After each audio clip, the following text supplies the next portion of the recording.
Welcome to Podcasts on Demand, a continuing medical education activity.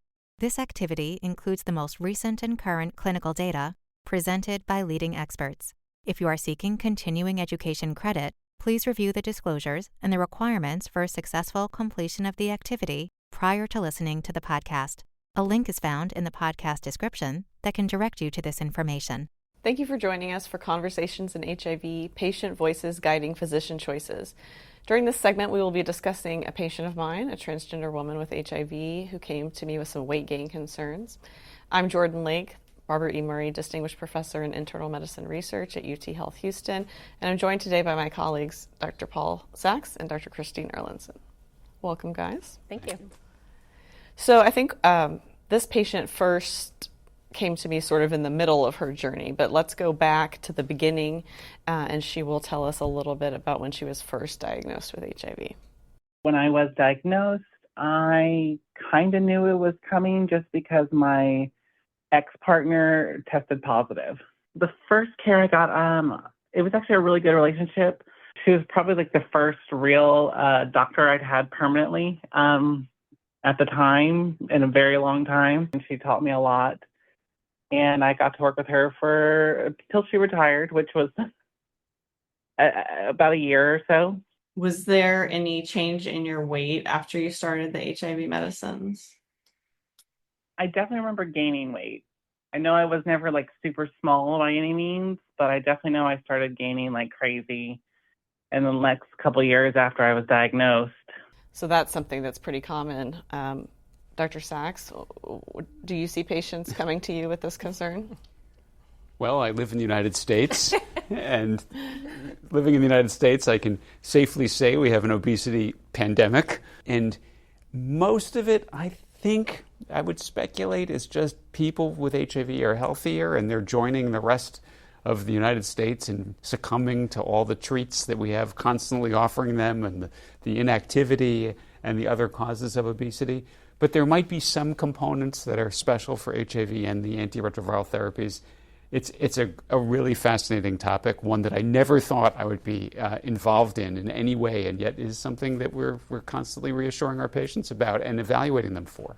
What about you, Christine? Do you see patients that you think are having ART-related weight gain? Yeah, I mean, especially patients that have had more advanced HIV prior to starting antiretroviral therapy. But essentially, any patient that I see that's starting therapy, I tell them you're most likely going to gain weight. And it may be some that your immune system's just getting better. It could be some related to the antiretroviral therapy. But I have found, to an extent, if patients know that weight gain is going to happen, then they're more cognizant of nutrition choices and trying to keep up with physical activity. I think people that don't anticipate that weight gain, it surprises them, and they come in and are surprised to see they've gained 25 pounds since their last visit. I have this sort of little speech I give, and I'm going to give it to you too, sorry. It's basically, someone with untreated HIV, the virus is kind of eating some of their food. I tell them the exact same thing. So that's one part. And the other thing is that the virus is stimulating appetite-suppressing chemicals. So once the virus is taken care of with ART, both the virus-eating food and the appetite-inhibiting chemicals drop, and so you end up just gaining weight like you would before. And if you're older and you are inactive and you have a bad diet, all things that are increasingly common in the HIV world this day, then unfortunately weight gain is going to happen. That's an amazing segue. We're going to hear now what she knew about weight gain at the time. Were you expecting that? Did your doctor at the time talk to you about that being a risk of HIV medications? Not that I remember. I honestly don't think we did, but at that time there was so much going on. I don't think I connected the two, mostly just because at the time I was working 2 to 3 jobs at the time, so I really didn't recognize what was happening. So I think that's common too. Mm-hmm. People have other things on their mind. If they're not coming into the doctor, they're not necessarily getting weighed regularly. Oh, maybe they feel like their pants are getting a little bit tight, but the number is not there for them to really see that they're gaining weight. Have you had similar experiences? Yeah, I've had patients that come in that are very surprised at the number on the scale. I think some of these weight gain issues are a bit newer, and I'm not sure how long ago she started antiretroviral therapy, but we often weren't counseling patients about this back 15 years ago. I think the new obesity medications have also made this a much more approachable topic as people see a quick solution and a fix that they might propose. And so I think that's kind of changed the conversation around some of this weight gain. I do want to say there's also a temporal relationship of our ART choices. In the late 2000s, TDF-FTC efavirenz was the dominant ART choice. And, it was transformative, 1 pill a day for HIV treatment. And TDF-FTC efavirenz, we now know, has a weight suppressive effect, which is unique, really, among the regimens. And in the advanced trial, which has now come up several times during this conversation, it was one of the arms of the study. So you have TAF-FTC dolutegravir, TDF-FTC dolutegravir, and TAF-FTC efavirenz. And weight gain was by far less of an issue in the TDF-FTC efavirenz arm, and it really was probably suppressing weight in some mechanism that's still not clear. Although they still did gain weight in that arm. They gained weight because they were ART naive. So, I know that we're all very much alarmed by the weight gain our patients are experiencing on INSTI and on TAF-based regimens, but the counter argument is that TDF-FTC efavirenz might have been an off-target toxicity.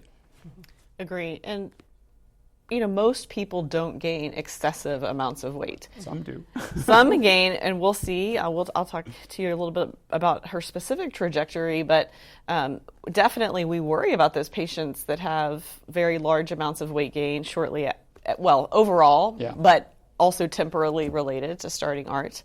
But often people gain a small, what most of us would think would be clinically insignificant amount of weight.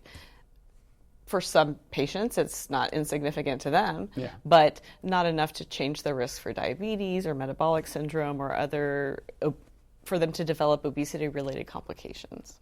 So she had quite a journey, and eventually she also started hormone therapy, which in our transgender women, starting estradiol is, again, something that I talk to people about.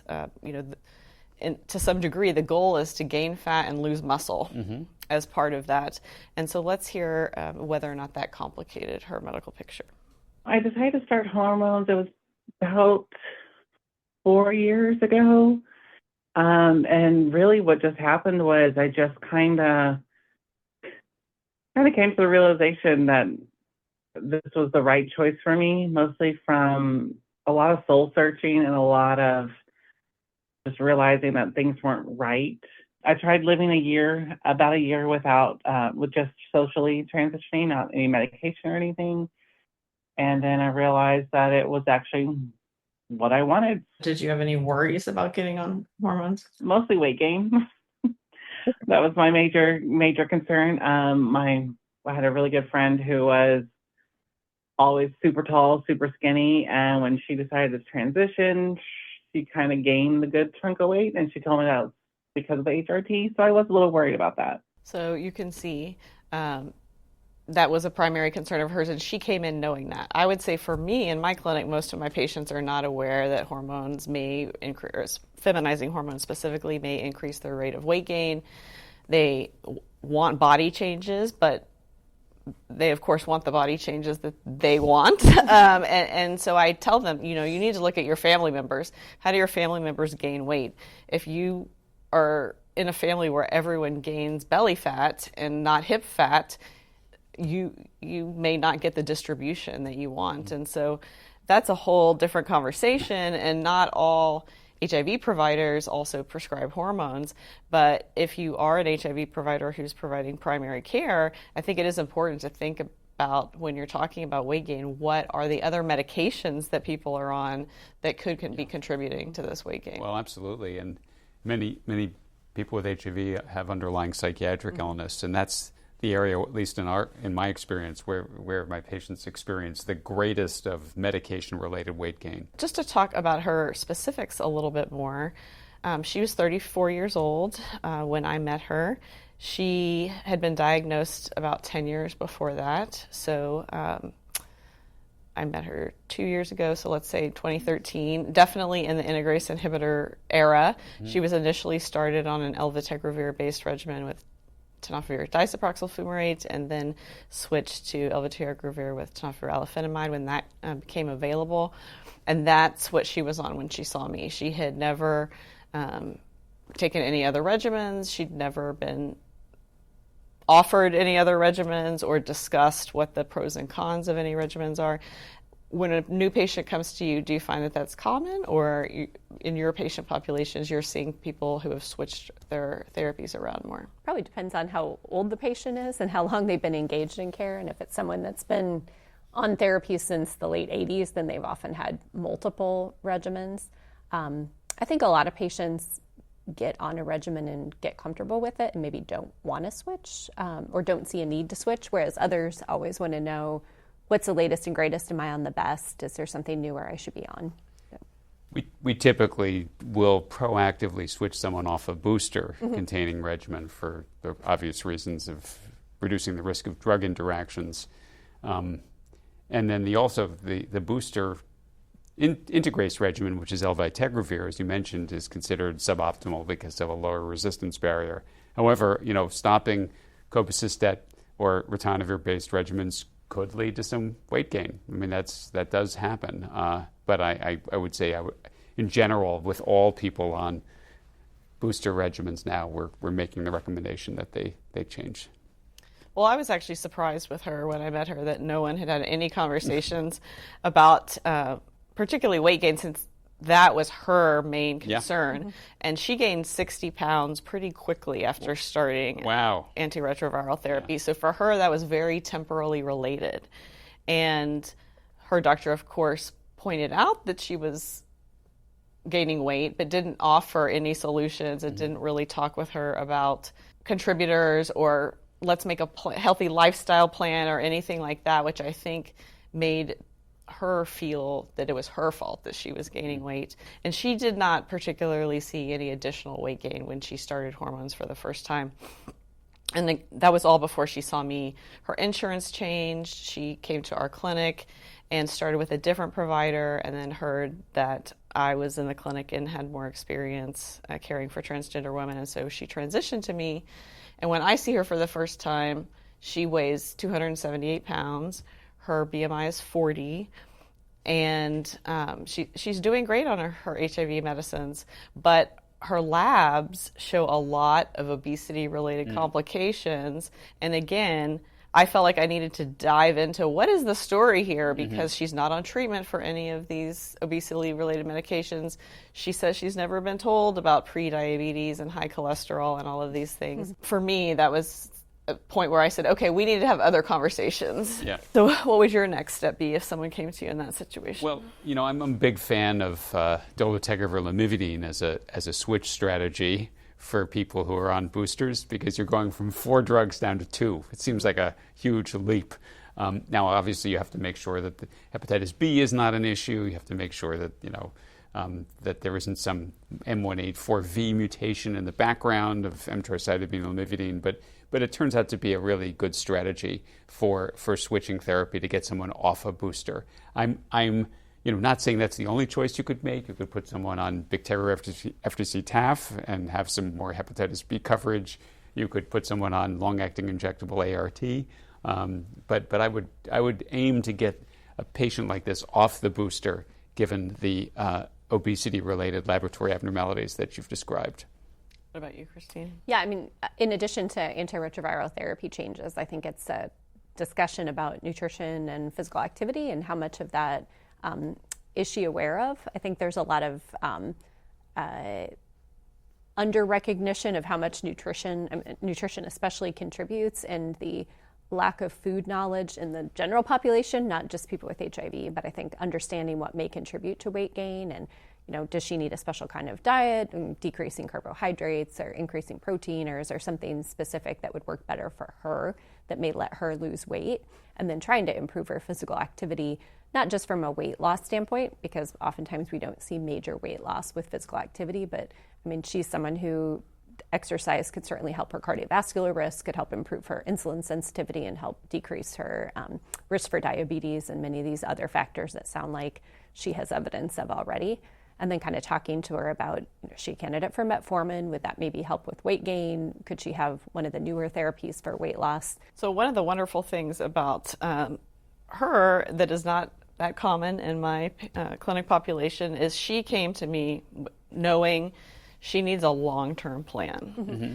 And she wanted to make a plan with me as her new provider.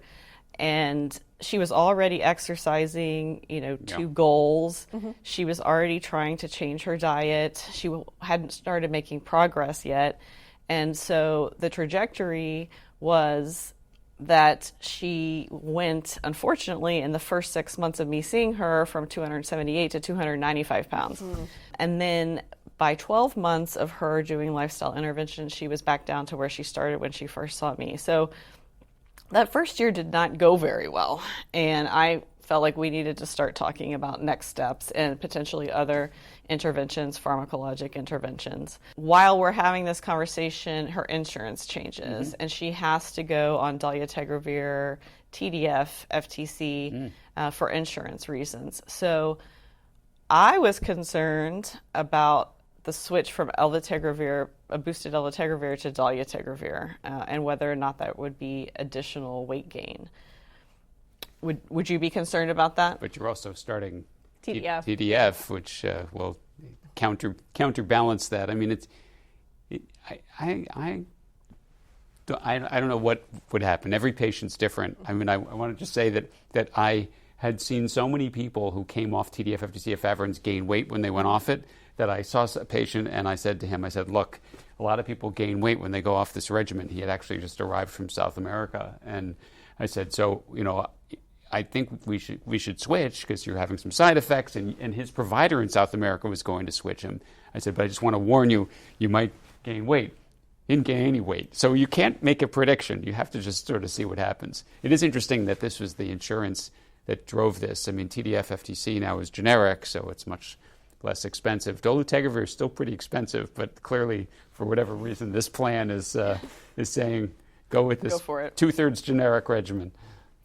Definitely, and there are studies, as both of you know, that show that even switching within the integrase inhibitor class, in some cases, leads to more weight gain. Mm-hmm. So just because we were already at a point where she was developing comorbid disease, I was afraid this would push her over the edge. But she showed up in my clinic. She'd lost 40 pounds, and she was elated that she thinks she finally found the dietary changes that are going to work for her. Mm-hmm. And that had happened over about 3 to 6 months. I think certainly the 40-pound weight loss cannot be attributed to switch from TAF to TDF. I wouldn't expect that. Most studies are about a kilogram, one way or the other. But this is an evolving story, so we're going to see, is she able to continue weight loss? Is she able to maintain weight loss? But for now, I'm no longer thinking about pharmacologic interventions because we have a success story where the patient was able to find something that really worked for them. And so I do think that this is a time-consuming and laborious process for some patients to find what works for them, but it's worth it. And for me, I wanted to talk with you guys about this case because she is a success story at the end of the day. Happy outcome. Especially if it's changes she can stick with, which is the important part. Yes. Any other comments? We're going to hear some final last words from our patient, but anything else you've noticed about weight concerns in your practice that you think is important to bring up as it relates to this case? I think just that it's a very individualized approach and discussion with every patient, and there may be things, as you mentioned, it was kind of a trial and error of what worked for her for nutrition changes, and she was already exercising. For other patients, exercise may be really important and may help mental health as well, which could be part of the weight gain if there's some mental health kind of as a confounder contributing to weight gain. So it's kind of working with each patient to figure out what works for them and what can work as a long-term solution. And I think that's an important point too, that obesity isn't something we treat and it goes away. It's something that we have to have constant treatment and kind of focus on how do we treat it as a long-term condition to maintain the weight that has the least metabolic consequences. All right, let's hear her final thoughts. I guess the major thing is kind of really explaining what could possibly happen. Because again, I was kind of in the dark a lot on a lot of things. And of course, it was before I started working with you that a lot of stuff I was just trying to figure out and read on my own and kind of did my own exploring and research. But it would have been nice to actually have someone to kind of let me know that, yeah, I'm going to be gaining weight, but it's not just because I'm lazy and all those negative things. Like, it would have been nice to kind of have that back up there to kind of explain some of it to me. I think she really sums it up there. Mm-hmm. Good. Yep. So we'll close, and thank you again for joining us for this segment. Please be sure to click on the landing page for this activity to claim your AMA, ANCC, ACPE credits, access supplemental slides, as well as other topic segments and case scenarios that we'll be discussing. We hope you found this podcast useful and educational. To receive continuing education credit and to download your printable certificate, please go to the activity page at practice.cme.com to complete the post-test and evaluation to receive continuing education credit.